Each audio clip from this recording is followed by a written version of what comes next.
അപ്പൊ ഞാൻ വിട്ടേക്കുവാ. 2 ദിവസം പോയത് അറിഞ്ഞില്ല. എനിക്കൊരു 10 വയസ്സ് കുറഞ്ഞ പോലെ തോന്നുന്നു. അപ്പോഴേ അടുത്ത വെക്കേഷൻ എല്ലാരും ചേർന്ന് വന്നേക്കണം. ഓക്കെ. അപ്പൊ എല്ലാം പറഞ്ഞ പോലെ.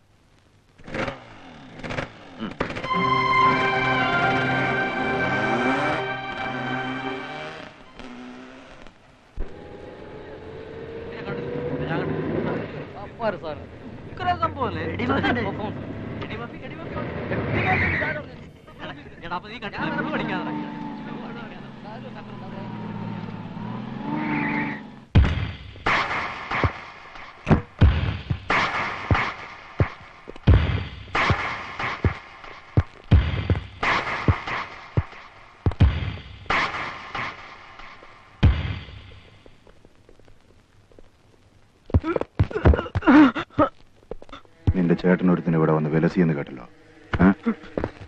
ഇനി എങ്ങാൻ അവനിവിടെ കാലുകുത്തിയാലുണ്ടല്ലോ, ഇത് സ്വാമിയാ. Mind it.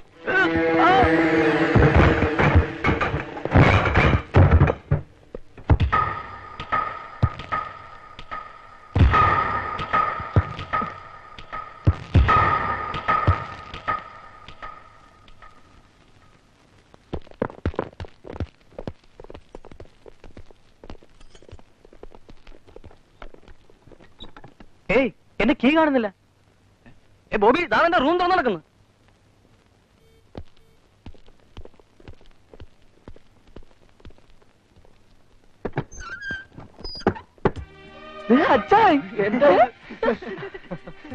ഓ, ഞാൻ പോയില്ലടാവേ. കുറെ ദൂരം ചെന്നതാ, പിന്നെ ഓർത്ത് തിരിച്ചു വിട്ടേക്കാവുന്നു. അച്ഛാ, ഇനി എന്നാ പറ്റി? എല്ലാരും ഒന്ന് എളുപ്പം റെഡിയാക്കിയേ, നമുക്കൊന്ന് പുറത്തു പോകണം. ഒരു കാര്യമുണ്ട്. എന്താ കാര്യം? കാര്യമൊക്കെ ഉണ്ടാവുകയെ. നിങ്ങൾ എളുപ്പം റെഡിയാക്കിയേ. ചെലേ.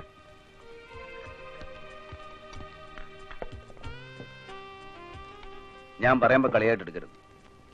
സംഭവം വളരെ സീരിയസാ. ഞാൻ ഒരുപാട് ആലോചിച്ചു. ജോണിച്ചായ, വെറുതെ ഞങ്ങൾ ടെൻഷൻ അടിപ്പിക്കാതെ കാര്യം പറ. വാക്കറെങ്കിലും പറയുന്നു. എനിക്ക് സീറ്റ് കിട്ടുകയാണെങ്കിൽ ഞാനും കൂടെ നിങ്ങളുടെ കോളേജിൽ അങ്ങ് ജോയിൻ ചെയ്താലോ എന്ന് ആലോചിക്കുക. ഐഡിയ കൊള്ളാം, പക്ഷേ അഡ്മിഷൻ കിട്ടുമോ? ഏയ്, അത് നടക്കില്ലെന്ന്. എന്താ നടക്കത്ത്? ഏജാണ് പ്രശ്നം. നടന്ന് കിട്ടിയാ നമ്മളൊരു കലക്ക് കലക്കും. ഇതെന്താ ഇപ്പൊ ഇങ്ങനെ ഒരു തോന്നൽ വരാൻ? എനിക്ക് മടുത്രാവേ. തോട്ടത്തിലെ ആ ഒരു എത്ര കാലം ഇത്. ഇവിടെ വന്ന് നിങ്ങളുടെ കൂടെ കഴിയുമ്പോ കൊതിച്ചു പോവാ. നടക്കുമെന്നുള്ള പ്രതീക്ഷയില്ല. എന്നാലും പ്രിൻസി ഒന്ന് കണ്ടാലോ? അത് നല്ല ഐഡിയ. അയ്യോ സാറേ, കുടിക്കടോ.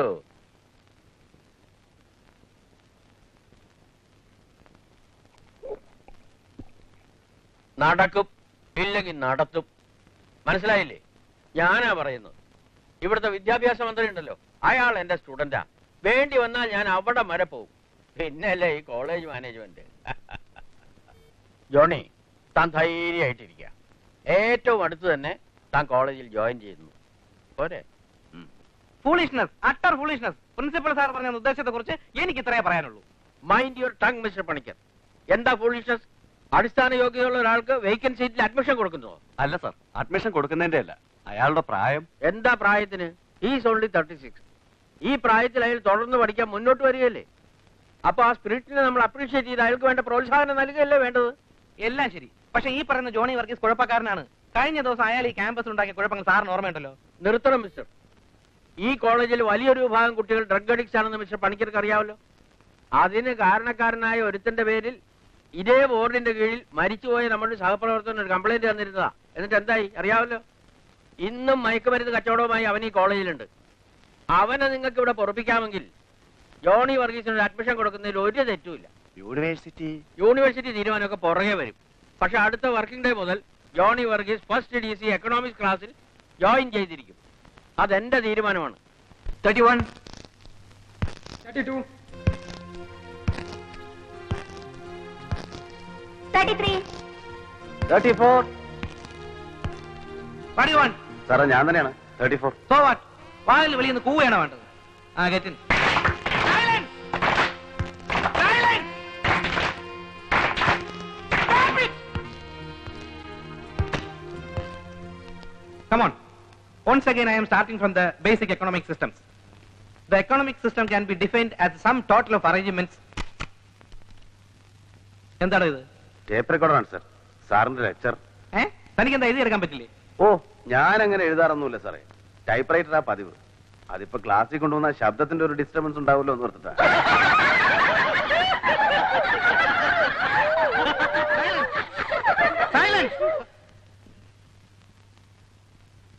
The economic systems can be defined as the sum total of the arrangements made for production and distribution of goods and services. You know, there are three: capitalism, socialism, and mixed economy. You know, America is a good example for capitalism, Russia for socialism, and our country is a mixed one. Sir, What? sir, I have a doubt. വെറുതെ ഷൈൻ ചെയ്യാൻ വേണ്ടി മണ്ടത്തരം എഴുന്നള്ളിക്കില്ലേ? എന്താ തന്റെ ഒരു doubt? സാറേ, ഈ capitalism, socialism, mixed economy എന്നിങ്ങനെ തരംതിരിക്കുന്നുണ്ടല്ലോ. അതിന് ഉദാഹരണമായിട്ട് സാറ് പറഞ്ഞ 3 രാജ്യങ്ങളിലും ആ വ്യവസ്ഥകളുടെ അടിസ്ഥാന തത്വങ്ങൾ ലംഘിക്കപ്പെടുന്നില്ലേ? ഉദാഹരണത്തിന് അമേരിക്ക മുതലാളിത്ത രാജ്യമാണെന്ന് പറയുന്നു. പക്ഷെ അവിടെ ടാക്സേഷൻ ഇല്ലേ, ബഡ്ജറ്റിംഗ് ഇല്ലേ? അപ്പൊ വ്യക്തിഗതമായ ആദായത്തിന്റെ ഒരു വിഹിതം ഗവൺമെന്റ് പിടിച്ചു വാങ്ങുന്നുണ്ട്. What nonsense are you saying? You don't know the fundamentals of economics. I am talking about the baselessness of the fundamentals of economic science. In a capitalist country, production and distribution are entrusted to the individuals and organizations who is having a particular aim. Through budgetary provisions and taxation policies, is not the government trying to interfere in the free play of the capitalistic forces? If so, do we have a real capitalism in those countries? Now let us take the case of Russia or any other socialist country. Such a situation envisages social control over production and distribution there.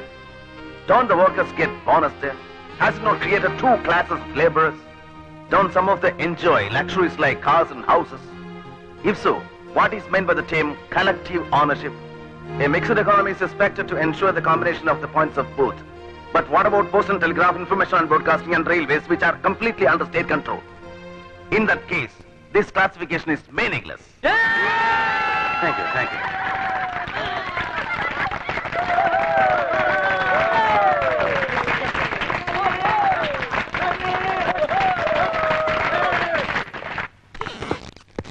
അയാളെ ക്ലാസ്സിൽ ഇരിക്കാൻ എനിക്ക് പഠിപ്പിക്കാൻ ഇത്തിരി ബുദ്ധിമുട്ടുണ്ട്. ബുദ്ധിമുട്ടി ജോലി ചെയ്ത് ശമ്പളം വാങ്ങുന്നതല്ലേ പണിക്കരെ അന്തസ്? അയാൾക്ക് അഡ്മിഷൻ വാങ്ങിക്കൊടുത്തതിന് സാറിന് എന്തോ കാര്യമായിട്ട് തടഞ്ഞിട്ടുണ്ടല്ലോ.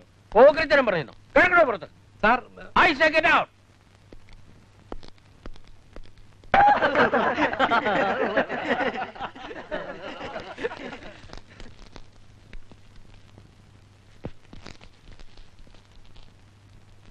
Mridula miss, meet mister Johnny Walker. New admission ആണ്. മിസ് ശരിക്കും ചേട്ടാന്ന് വിളിക്കണം. Silence.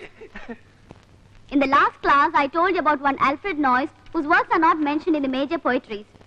But one of his poems, The Highwayman, is a lovely romantic work about which we shall go through in this class.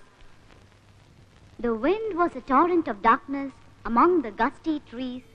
The moon was a ghostly galleon tossed upon cloudy seas. The road was a ribbon of moonlight over the purple moor, and the highwayman came riding, riding, riding. The highwayman came riding up to the olden door.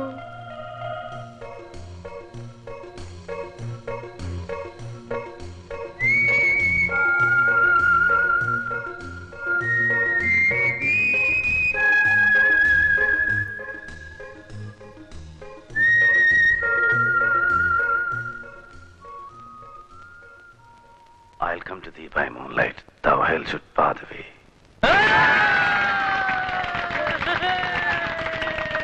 What happened? Nothing. Sorry, madam. പിന്നെ ചിരിച്ചത്?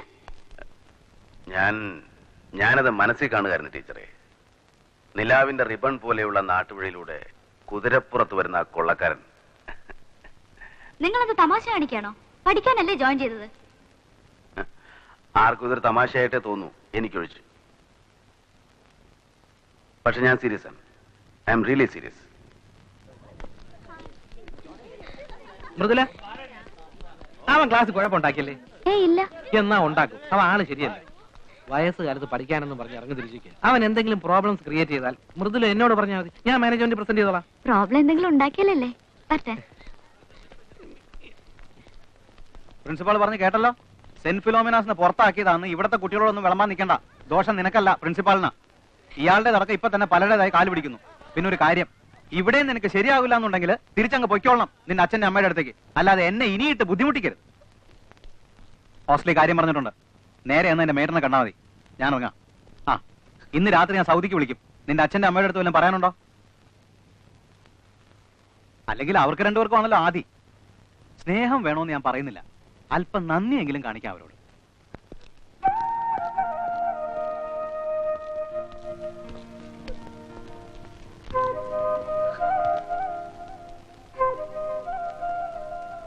ആ കണ്ണീര് തുടച്ചു കളയും. ഈ മുഖത്തിന് അത് ചേരില്ല.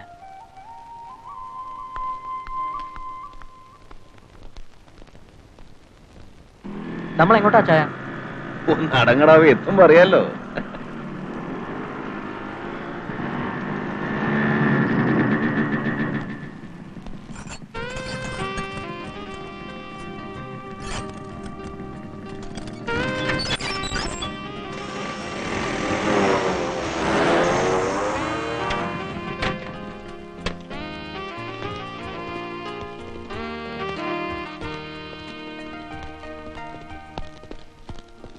എങ്ങനെ ഇഷ്ടപ്പെട്ടോ വീട്?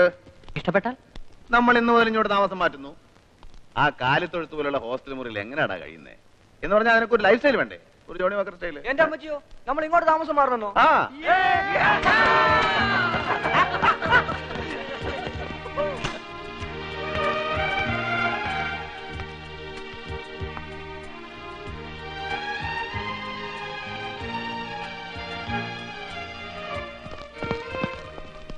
അതുകൊണ്ട് അടുത്ത വീട്ടിൽ ചില കളറൊക്കെ കാണുന്നുണ്ട്.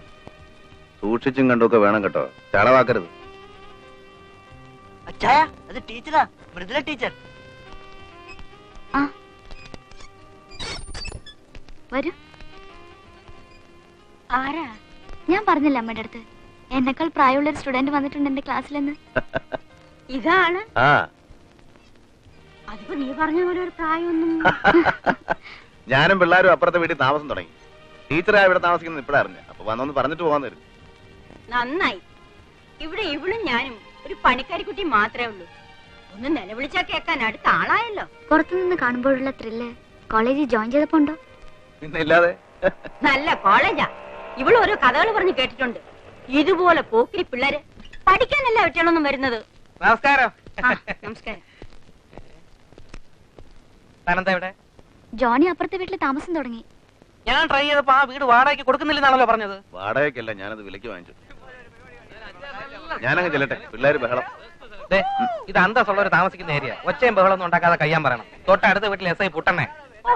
എന്ന് കരുതി മനുഷ്യന് മുണ്ടാട്ടല്ലാണ്ടിരിക്കാൻ പറ്റുമോ? കുട്ടികളുടെ ഒച്ചയും ബഹളവും കേൾക്കുന്ന ഒരു രസമല്ലേ? ഞാനങ്ങ് പോയേക്കോ.